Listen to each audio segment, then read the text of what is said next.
Kenapa kita sering menunda hal penting padahal tahu risikonya? Kita semua pernah mengalaminya. Ada tugas penting yang harus diselesaikan. Kita tahu risikonya jika tidak segera dikerjakan. Kita tahu waktunya semakin sempit, tapi entah kenapa kita tetap menundanya. Kita mengalihkan perhatian ke hal lain, scrolling media sosial, nonton video acak, atau bahkan sekadar duduk tanpa melakukan apa-apa. Setelah itu datang rasa bersalah. Pertanyaan klasik muncul, aku ini kenapa sih? Kok nggak bisa mulai-mulai? Kebanyakan dari kita akan menyimpulkan satu hal, aku malas. Padahal, penundaan bukan cuma soal kemalasan. Ia seringkali adalah bentuk pertahanan diri. Secara psikologis, ketika kita menghadapi tugas yang besar, penting atau menantang, otak akan bereaksi. Bagian otak yang disebut sistem limbik bertugas mengatur emosi dan bertahan hidup langsung aktif. Sementara bagian otak yang bertugas untuk berpikir, rasional, prefrontal cortex, kalah cepat. Sistem limbik tidak suka rasa tidak nyaman. Ia akan memilih untuk menghindari hal yang membuat cemas, takut, atau malu. Dan tugas-tugas penting itu seringkali membawa semua rasa itu sekaligus.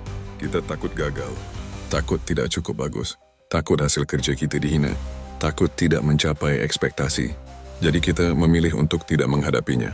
Kita menunda. Menunda bukan berarti tidak peduli. Justru sebaliknya, kita menunda karena terlalu peduli. Karena kita ingin hasilnya sempurna. Karena kita takut kecewa jika ternyata kita tidak sebaik yang kita bayangkan. Penundaan adalah bentuk dari perlindungan emosional. Meskipun terlihat seperti sikap tidak bertanggung jawab, sesungguhnya ada luka dan ketakutan yang berusaha kita hindari. Dan yang memperparah semua itu adalah lingkungan kita sekarang.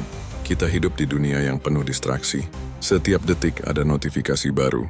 Setiap menit ada hal menarik yang bisa kita lihat, dengar, atau tonton. Otak kita yang haus akan dopamin lebih memilih kenikmatan. Cepat daripada kerja, keras yang butuh waktu dan fokus. Tugas penting jadi terasa berat. Bukan karena isinya, tapi karena kita tidak terbiasa. Duduk diam dan menyelam dalam satu pekerjaan dalam waktu lama. Kita kehilangan kemampuan untuk menunda kepuasan demi hasil jangka panjang. Lalu bagaimana cara menghadapinya? Bukan dengan menyalahkan diri sendiri. Bukan dengan menghakimi diri sebagai pemalas. Tapi dengan memahami bahwa otak kita hanya sedang mencari rasa aman.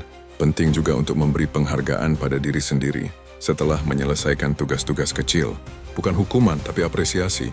Itu akan memberi sinyal positif pada otak bahwa bekerja pun bisa menyenangkan. Ingatlah satu hal, bergerak lebih baik daripada diam. Kesempurnaan tidak akan datang jika kita tidak pernah mulai.